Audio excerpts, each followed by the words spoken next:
I'm reading to you from the Gospel according to St. Matthew, the 14th chapter, verses 13 through 21. Now when Jesus heard this, he withdrew from there in a boat to a deserted place by himself. But when the crowds heard it, they followed him on foot from the towns. And when he went ashore, he saw a great crowd, and he had compassion for them, and cured their sick. When it was evening, the disciples came to him and said, "This is a deserted place, and the hour is now late. Send the crowds away so they may go into the villages and buy food for themselves." And Jesus said to them, "They need not go away. You give them something to eat." They replied, "We have nothing here but 5 loaves and 2 fish." And he said, "Bring them to me." Then he ordered the crowds to sit down on the grass. Taking the 5 loaves and the 2 fish, he looked up to heaven and blessed and broke the loaves and gave them to the disciples. And the disciples gave them to the crowds. And all ate and were filled. And they took up what was left over of the broken pieces, 12 baskets full. And those who ate were about 5,000 men, besides women and children. Who doesn't love a good story? I know I do. There are some stories you just want to read over and over again or hear over and over again. A couple of stories that I love are books, one by Bill Brierson and one by Jimmy Buffett. Brierson's book is entitled A Walk in the Woods. It's about the journey he took walking the Appalachian Trail. It's funny and poignant at the same time. One of my favorite parts is his encounter with the bears. He suggests that all the things that you have heard said about what you should do and how you should act when you encounter a bear upon a trail is kind of negligent. However, Bryson adds that his 2 cents in, he says, if you're on a trail and you meet a bear, you might as well run, because it'll give you something to do while the bear is tearing you limb from limb. I smile every time I hear that story, and I love to read it over and over again. In fact, it's one of the books I pick up just about every year and reread, because there's nothing like a good story. Another favorite story is Jimmy Buffett's book, A Pirate Looks at 40. Well, Jimmy's way past 40 these days, but this book he wrote recalls his life up to that point. It's another book I pick up about every year and reread. And one of my favorite tales is explained when his seaplane, in about ready to take off in the Nantucket Harbor, when a nearby boat caused a large wave to appear and the pontoons of the plane were struck by the wave. It caused the plane to nosedive and began to fill with water. Fortunately, Buffett was able to climb out a window and was rescued by a passing fisherman and only sustained minor injuries. Since he's one of my favorite singer-songwriters, I'm interested in stories anyhow, but he has a knack of making them memorable.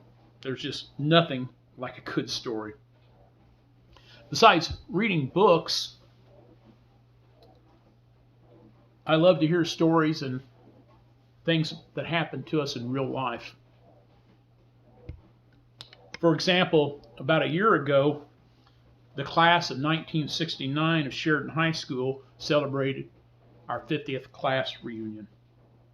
Well, I can't share all the stories we shared with one another.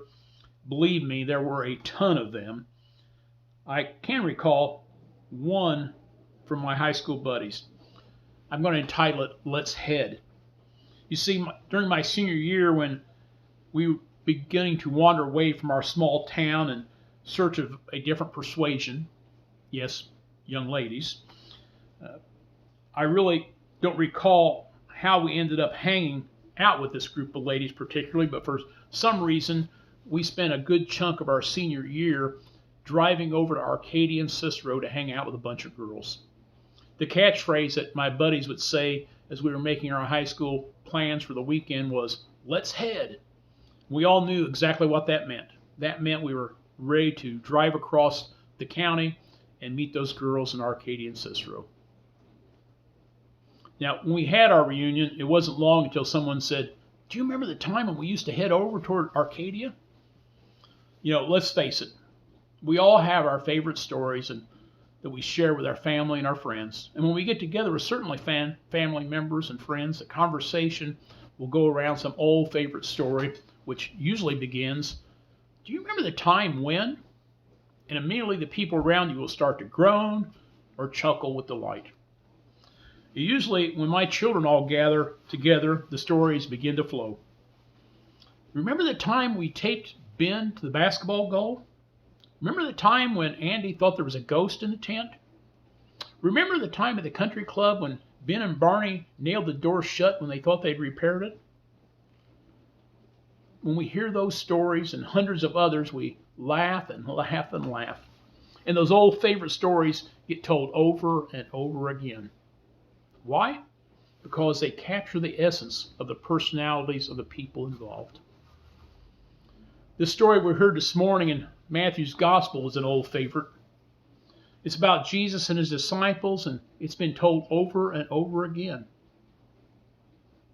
There are some old favorite stories which are told only one time in the Gospel, such as the story of the Good Samaritan, told only once.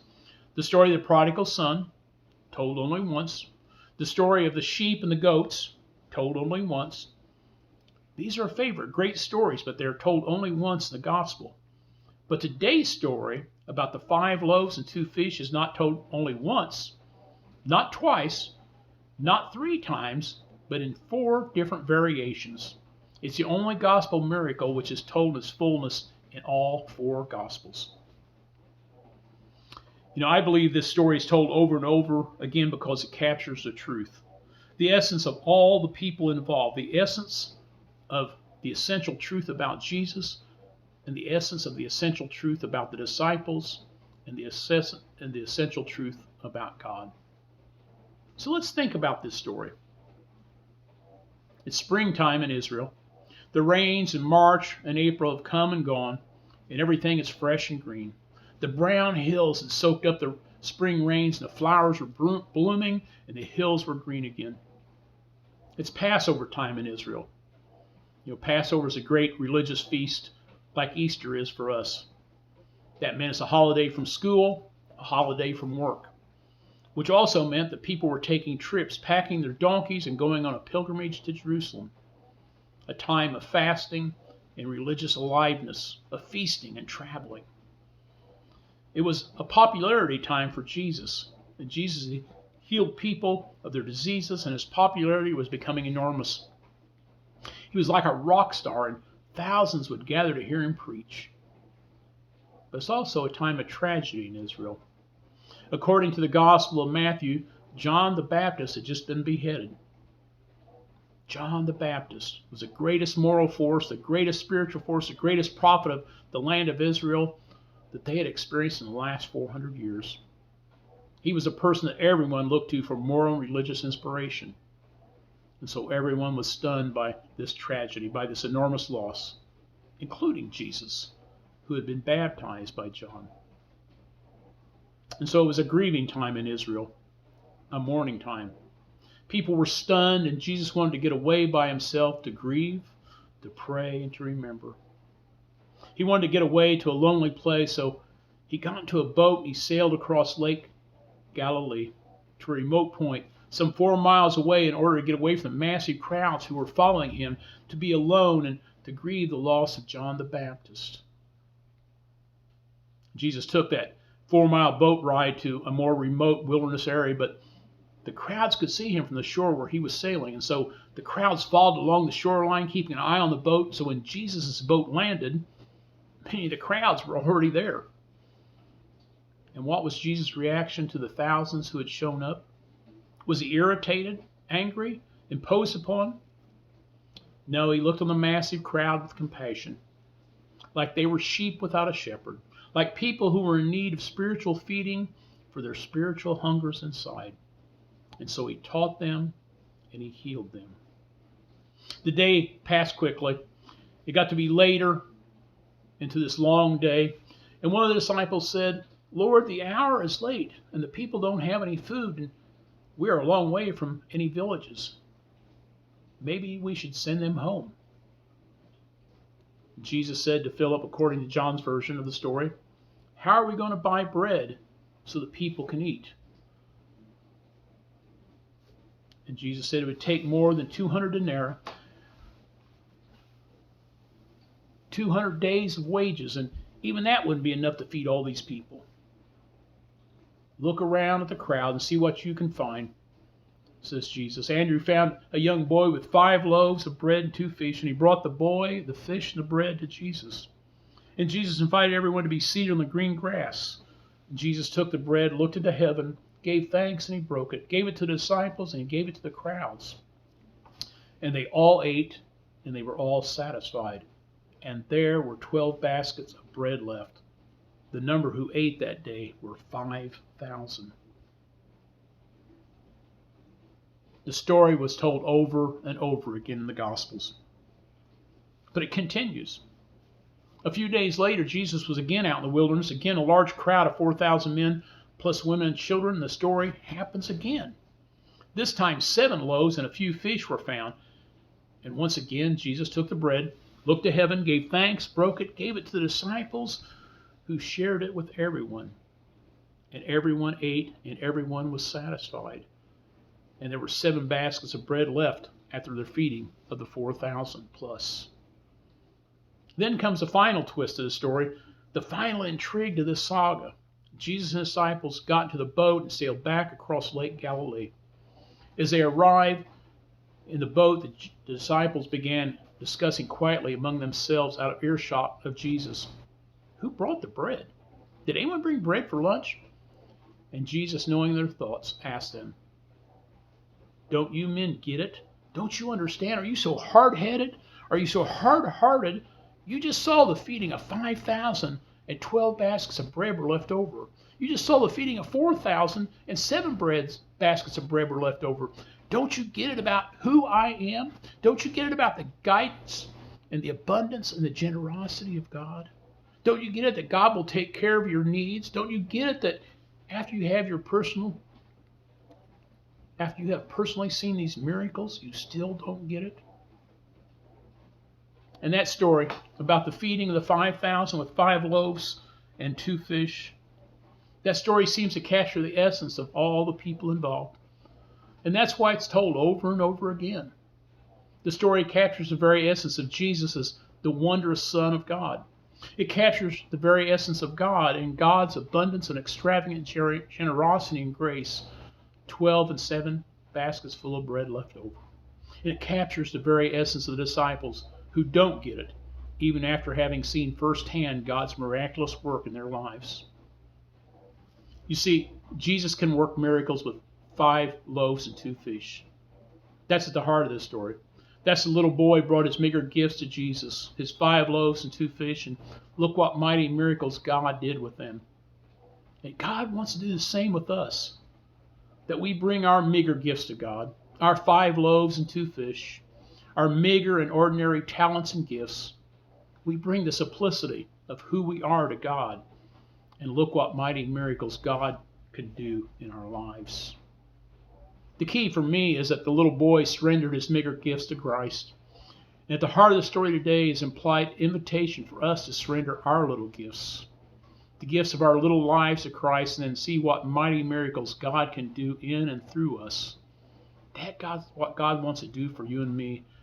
He wants us to surrender, to give the gifts of our lives to Him. God can use our inadequacies, yours and mine, and work great miracles through them. Implied in this story is a question. Have you surrendered your 5 loaves and 2 fish to Christ? Have you surrendered the meagerness of who you are to Christ?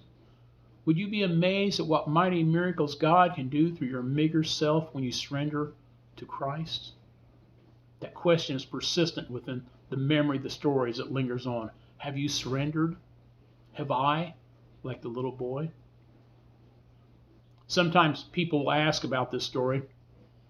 How did He do it? How did Christ feed all those people with so little food, with merely 5 loaves and 2 fish?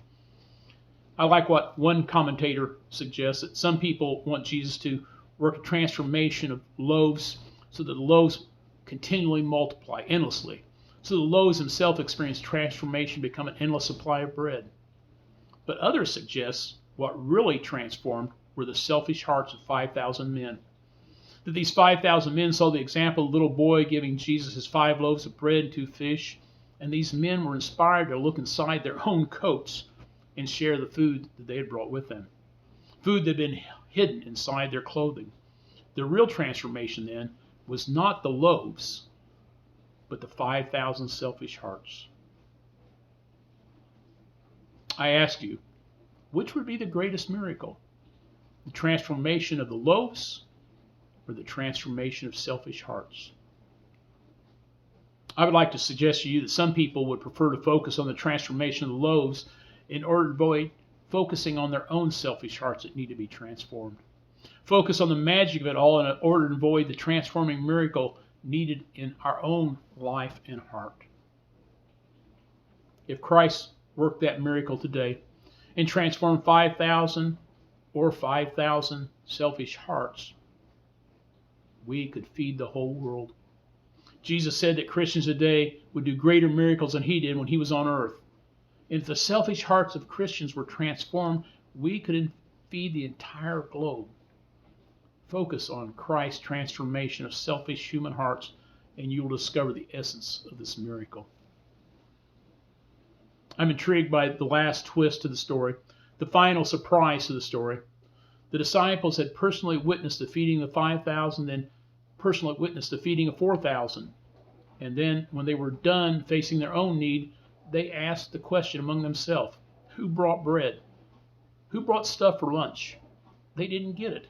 They saw the miracles for others, but didn't understand it for themselves. So often, I am like that too. I see the miracles of God firsthand. I saw how God worked a miracle in a parishioner's life who had had a heart attack. And so in surgery, the surgeons would find an unknown aneurysm.